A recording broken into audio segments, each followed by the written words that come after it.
Hey, tell you kembali lagi bersama saya Aji Gautama Putrada adalah dosen sistem digital kalian.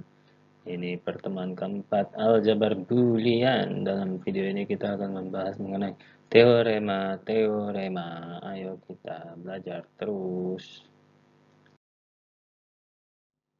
Jadi pada video sebelumnya kita telah berhasil membuat truth table diubah menjadi persamaan dengan teknik sort dan post dan bentuk-bentuk lain seperti minterm, maxterm, dan canonic. Tapi ternyata itu belum cukup. Kenapa belum cukup? Karena ternyata persamaan yang dibuat itu masih terlalu panjang. Ya, kenapa kalau panjang itu bermasalah? Karena nanti dalam kuliah ini persamaan tersebut akan diubah menjadi rangkaian dan rangkaiannya akan menjadi terlalu panjang dan rangkaian yang panjang itu boros sehingga kita perlu melakukan penyederhanaan. Nah, dari segi bentuk persamaan itu ada dua. Mari kita bahas di sini. Nah, yang pertama adalah persamaan standar. Nah, persamaan standar itu apa? Itu persamaan yang kita sudah pelajari, persamaan yang dari truth table dibentuk menjadi persamaan dengan sort, post, atau minterm, atau maxterm, atau canonic. Itu adalah persamaan standar. Nah, kelebihannya apa persamaan standar ini? Mudah dihitung, jadi dari truth table langsung kelihatan persamaannya dengan sort dan post tersebut. Tapi kekurangannya terlalu panjang. Ibaratnya kalau misalnya itu seperti membunuh nyamuk dengan senapan mesin gitu. Jadi semuanya ditembak pasti kena.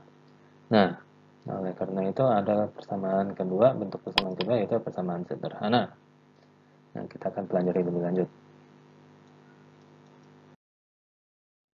Nah, jadi dari bentuk standar tadi kita bisa sederhanakan menjadi bentuk sederhana. Nah, ada teknik-teknik penyederhanaannya. Yang pertama itu penyederhanaan rumus. Jadi dari rumus dengan teorema-teorema kita kecilkan. Kemudian ada teknik Quine-McCluskey, tapi kita tidak akan pelajari. Kemudian ada teknik Carnot-Math yang kita akan pelajari di pertemuan berikutnya.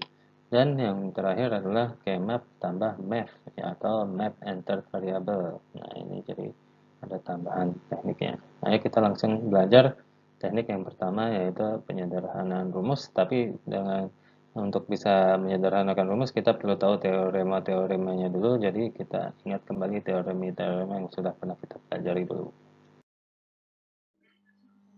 Ya, jadi ini adalah teorema-teorema penting yang harus dikuasai sebelum melakukan penurunan rumus. Mungkin dulu pernah dibahas, tapi karena kita melakukan penurunan rumus adalah penting untuk diingat kembali. Yang pertama adalah x plus 0. Nah, ini kayaknya gampang ya. Kalau ini yang tiga pertama ini masih sesuai kaidah matematika. X plus 0 sama dengan x kali 1 sama dengan x kali 0 sama dengan 0. Nah, yang cukup membingungkan misalnya x plus 1. Nah, apakah 2x? Apakah 1x? Apakah x plus 1? Nah, supaya lebih gampangnya kita lihat diagram Venn di sebelah kanan. Ini adalah x. Ini artinya yang di dalam lingkaran adalah benar, yang di luar adalah salah. Ini adalah 1, di mana semuanya adalah benar. X plus 1 itu artinya x atau 1. Atau itu kan gabungan. Jadi kalau misalnya gambar ini digabung sama gambar ini, apa jadinya? Ya, betul. Jadinya adalah gambar yang bawah. Karena ketumpuk. Berarti x plus 1 sama dengan 1. Nah, saya cerita x plus x. Kalau misalnya x plus x, kalau misalnya dalam matematika biasa kan jadinya 2x. Tapi kalau misalnya di sini gimana? Nah, kita kembali lagi ke ini. Ke diagram Venn ini. Ini ada x diatau dengan gambar x yang sama. Hasilnya adalah ini diatau dengan ini digabung dengan ini adalah gambar ini kembali.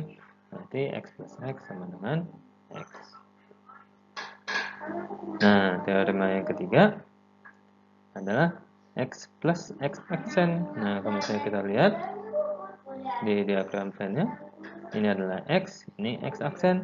Kalau misalnya ini diatau dengan ini atau ini digabung dengan ini akan menjadi gambar seperti ini, saling melengkapi. Jadi x plus x1 jadinya adalah x plus x aksen sama dengan 1.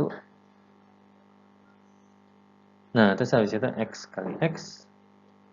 Nah, ini lihat lagi gambar diagram Venn.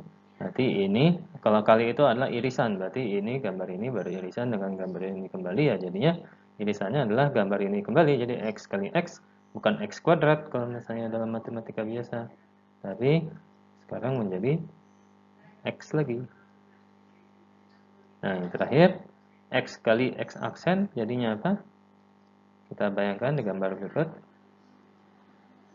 Nah, ini ada X, ini ada X aksen, irisan antara ini dan ini adalah tidak ada irisan sama sekali karena saling melengkapi, jadinya gambar 0 ini. Jadi X kali X aksen sama dengan 0.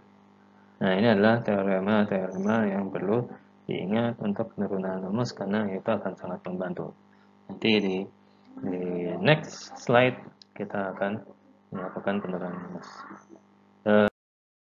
Saya kira video yang ini sampai di sini kita sudah mempelajari teorema-teorema. Nanti di video berikutnya kita akan melakukan soal. Sampai jumpa di video berikutnya. Nah, terima kasih atas perhatiannya.